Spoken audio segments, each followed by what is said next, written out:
El Tour de Francia 2026 ha dejado de ser una simple exhibición de resistencia física para convertirse en el funeral público de la soberbia tecnológica europea. Durante más de una década, la poderosa escuadra del Bismalicia Bike que gobernó el pelotón internacional, una tiranía científica inquebrantable, amparada por sus búnkeres de Big Data y liderada por su gran capo, Jonas Vingegaard. Todo estaba minuciosamente programado en sus laboratorios de rendimiento. Cada vatio por kilogramo, cada gramo de glucógeno y cada aceleración se calculaba mediante sofisticados algoritmos informáticos que pretendían reducir el ciclismo real a una fría ecuación de oficina. Los ciclistas europeos competían como auténticos robots biológicos, convencidos de que sus modelos predictivos eran completamente invencibles. Pero el asfalto de la alta montaña es un juez incorruptible que no entiende de presupuestos multimillonarios cuando se los enfrenta a la fuerza bruta de la naturaleza.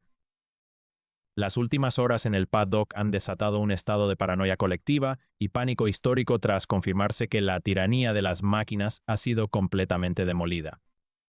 El imperio de las famosas ganancias marginales ha sufrido un apagón sistémico irreversible y bajo el grito de «se les acabó el imperio», el responsable de dejar en vergüenza total a la maquinaria europea tiene nombre y apellido: el fenómeno de Baja California Isaac del Toro.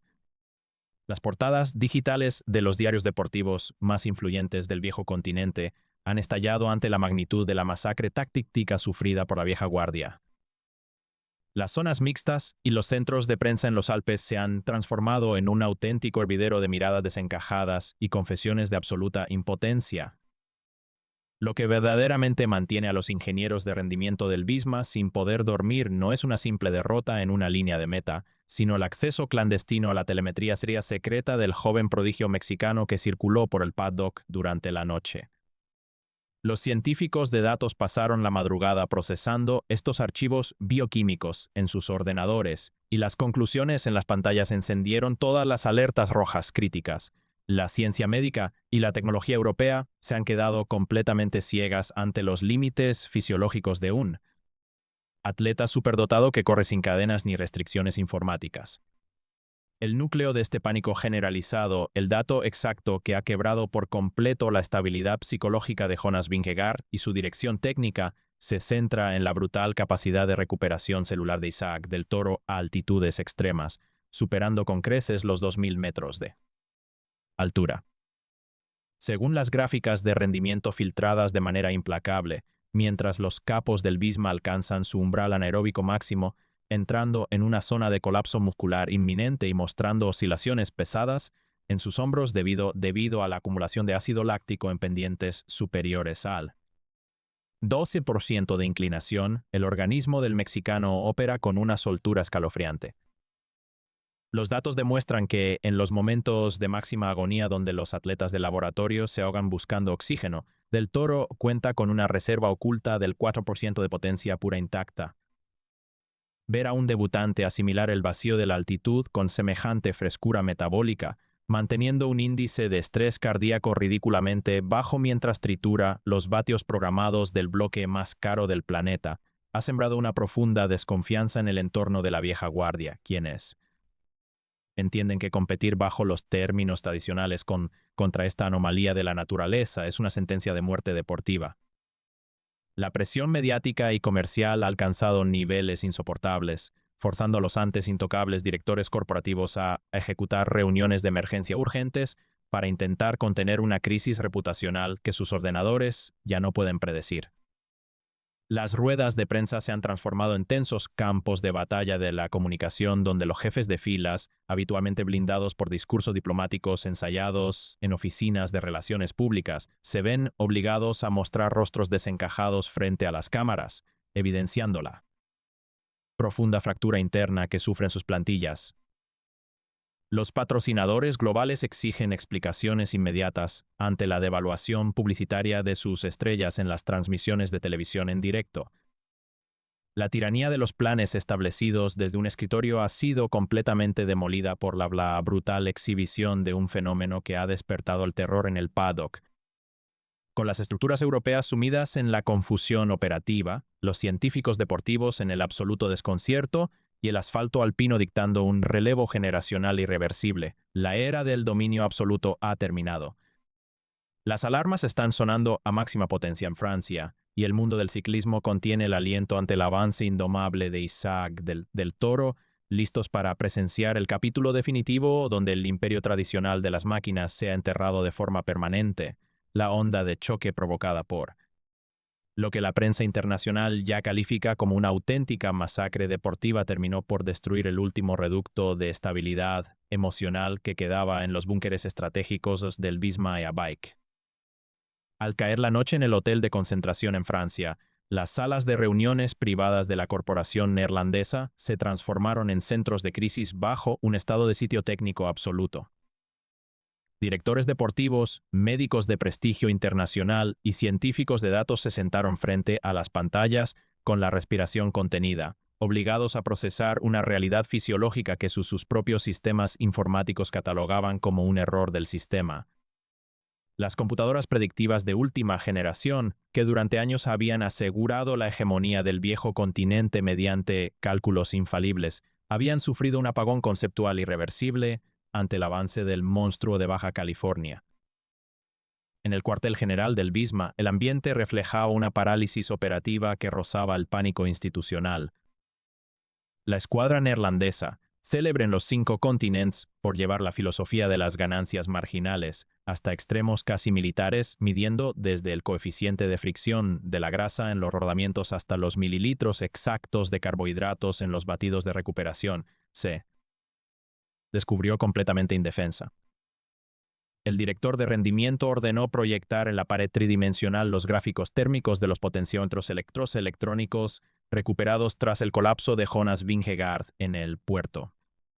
Lo que los ingenieros observaron en los monitores de Big Data fue la confirmación de que el imperio del ciclismo controlado por software estaba siendo ejecutado en directo por televisión abierta. Nuestros líderes no han fallado en sus vatios por kilogramo ni han cometido un error en la curva de hidratación, explicó el jefe de análisis biomecánico, descargando su frustración contra el teclado del terminal. Las métricas demuestran que el bloque europeo ha entregado los números de potencia más altos de toda nuestra base de datos histórica. El problema real y lo que mantiene a las oficinas en un estado de paranoia generalizada es que Isaac del Toro ha triturado por completo los umbrales de la normalidad competitiva. Mientras nuestros escaladores estrella necesitan activar procesos inflamatorios masivos para limpiar las fibras musculares tras un demarraje, el organismo del mexicano disipa la fatiga ácida al doble de velocidad en plena pendiente. Intentar seguir su rueda bajo los parámetros científicos tradicionales es una sentencia de colapso físico inmediato para la plantilla. Ante el descalabro de sus modelos matemáticos, la dirección deportiva de los equipos tradicionales tomó una determinación desesperada: suspender temporalmente los manuales de rendimiento ético y activar los mecanismos de la manipulación política dentro del pelotón internacional.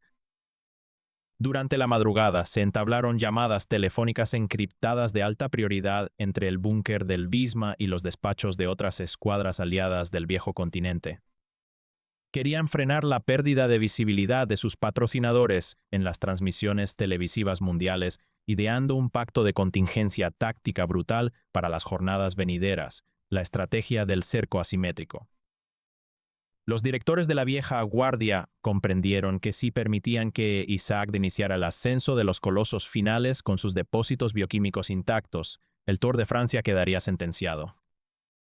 De manera paralela a esta ofensiva sobre el asfalto, las maquinarias de relaciones públicas desde las grandes corporaciones europeas comenzaron a mover sus hilos informativos en los medios impresos más influyentes.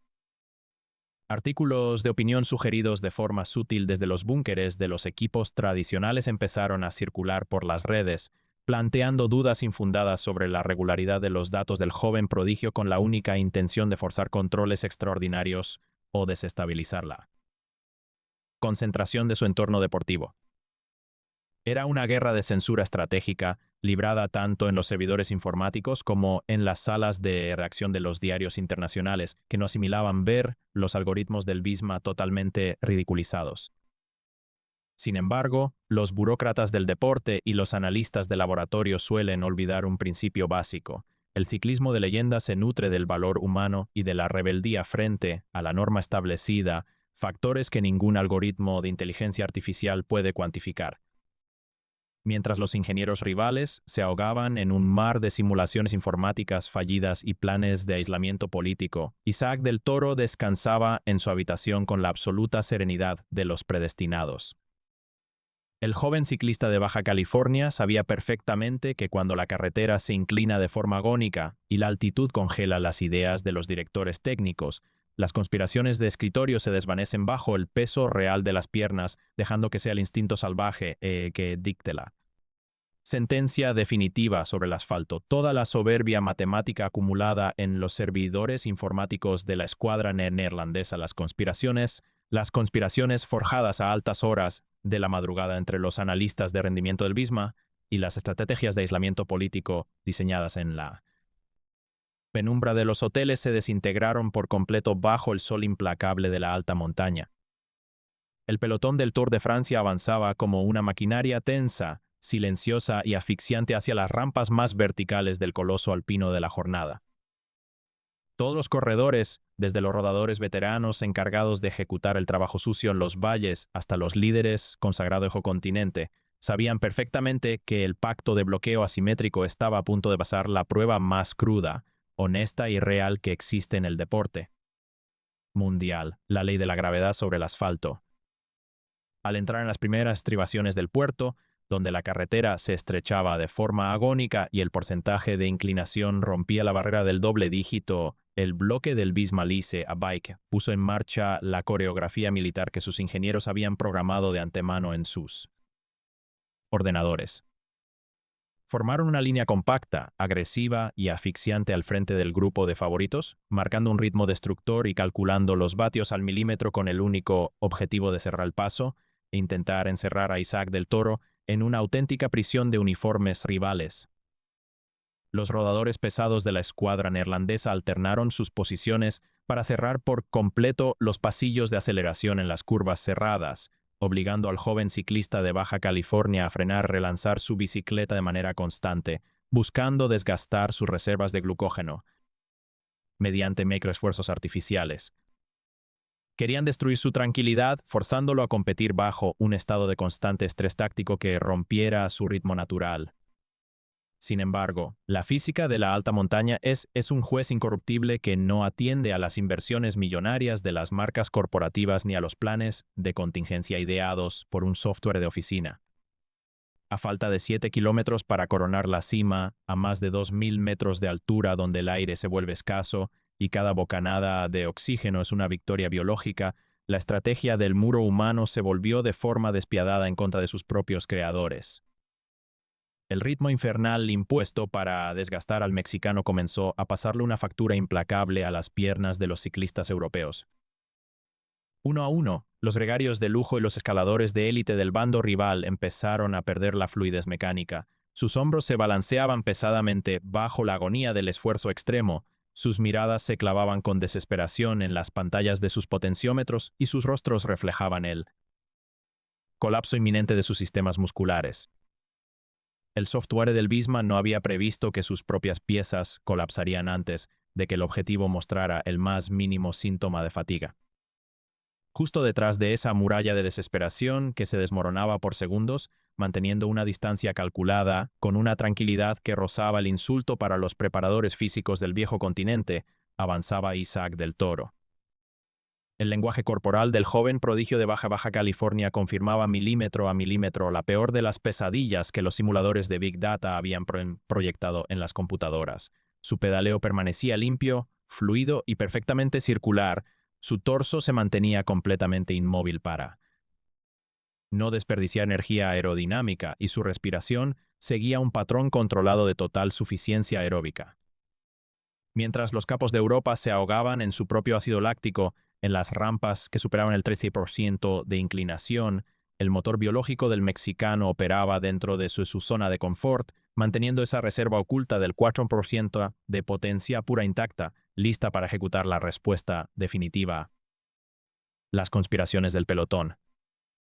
El momento del colapso táctico de los búnkeres europeos llegó con una contundencia demoledora que cambiaría la historia del Tour para siempre y dejaría en la más absoluta vergüenza a la tecnología del Visma. Viendo que el grupo principal se reducía a un puñado de supervivientes destrozados por la fatiga y que Jonas Vingegaard mostraba signos evidentes de debilidad en sus piernas, incapaz de sostener la cadencia ideal, Del Toro ignoró por completo los códigos de prudencia que los directores rivales consideraban obligatorios.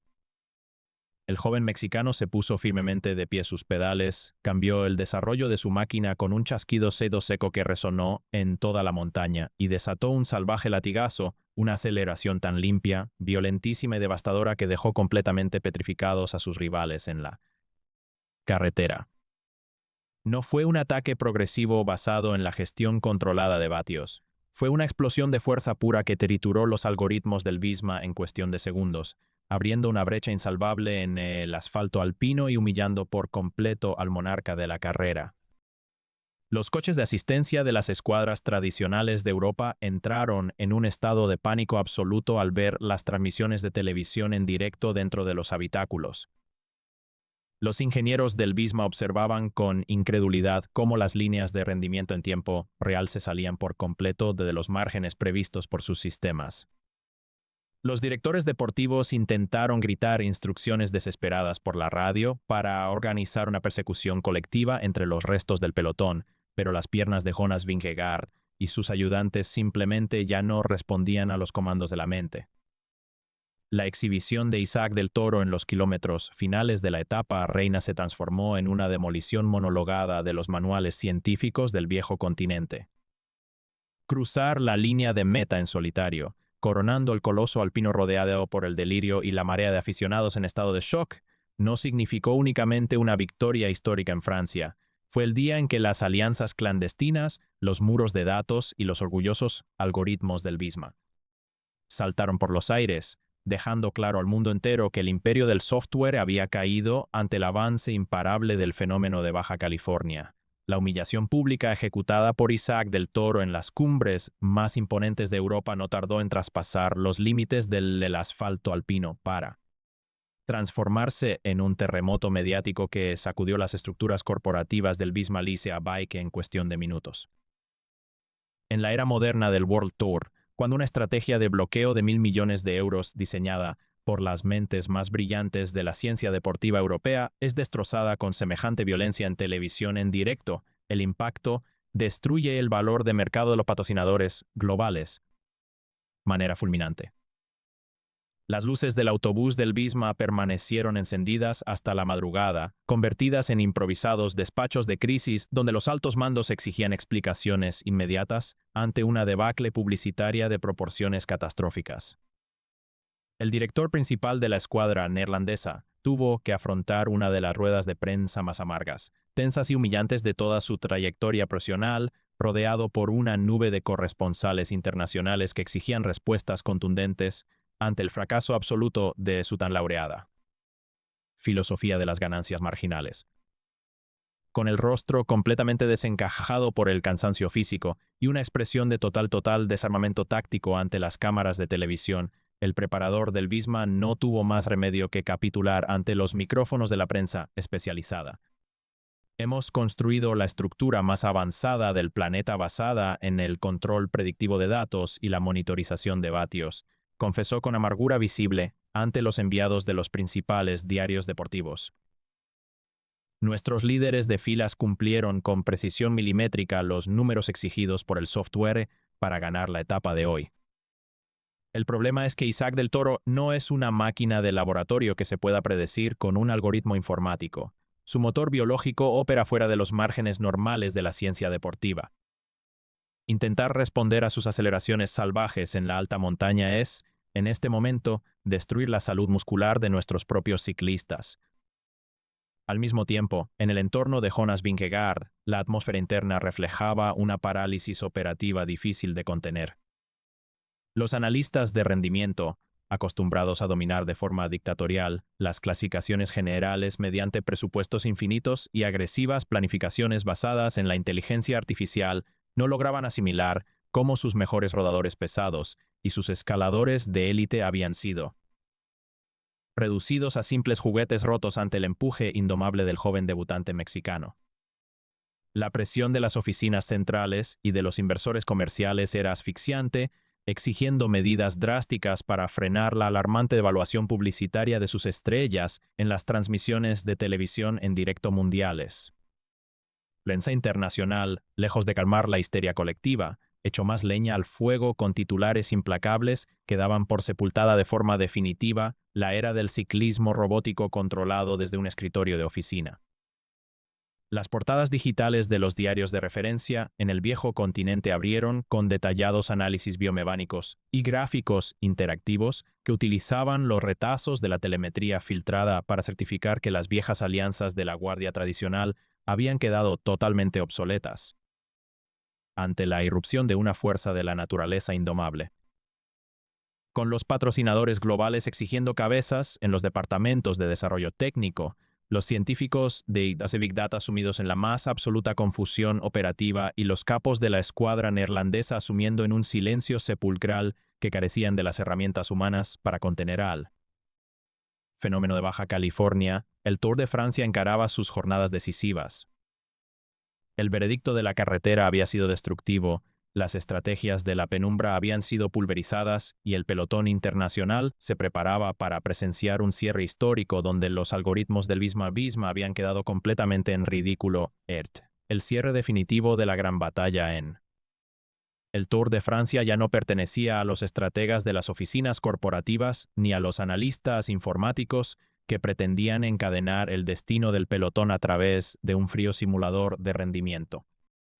La última línea de meta se transformó en la apoteosis pública de una realidad incontestable que la prensa europea terminó por aceptar con una mezcla de absoluto asombro y profunda capitulación táctica. El viejo orden del World Tour, dominado por la dictadura de las máquinas y el control matemático de los vatios, había sido completamente desmantelado por la masacre deportiva ejecutada en la alta montaña.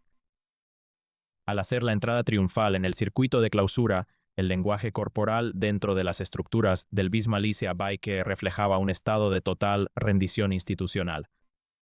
Los directores deportivos, que semanas atrás confiaban ciegamente en que sus sofisticados modelos predictivos bastarían para neutralizar cualquier ataque, observaban en silencio desde los coches de asistencia cómo sus servidores y alianzas clandestinas habían quedado inservibles ante la fuerza natural de un solo hombre. Los científicos de rendimiento se vieron obligados a cerrar definitivamente sus ordenadores, asimilando que la mística, el coraje y el instinto salvaje de un atleta superdotado no se pueden hackear ni contener mediante líneas de código informático. Para las escuadras tradicionales de Europa, el podio final no significó únicamente el cierre de 3 semanas de agonía competitiva, sino la firma oficial de un cambio de era irreversible que ha reconfigurado el mapa del deporte mundial. Sus ciclistas estrella, protegidos por presupuestos de 1.000 millones y blindados por la ciencia médica del viejo continente, tuvieron que aceptar un papel secundario ante el pedaleo indomable del joven de Baja California. El pánico inicial que había provocado la filtración masiva de su telemetría secreta se había transformado en un respeto absoluto. La vieja guardia entendió que competir bajo las viejas reglas de control contra este fenómeno biológico era una sentencia de muerte deportiva. Con el trofeo de campeón brillando bajo el cielo internacional y los diarios deportivos consagrándolo como el monarca indiscutible de una nueva generación dorada, Isaac del Toro demostró al planeta entero que la pureza del ciclismo siempre pertenecerá a los valientes que se niegan a competir, encadenados a una pantalla digital. El muro humano fue triturado, la soberbia de los algoritmos predictivos cayó de rodillas sobre el asfalto y un nuevo amanecer revolucionario, guiado por el motor indomable y el latigazo salvaje del prodigio de Baja California, ha comenzado oficialmente para escribir las páginas más brillantes, libres y humanas de la historia del ciclismo moderno.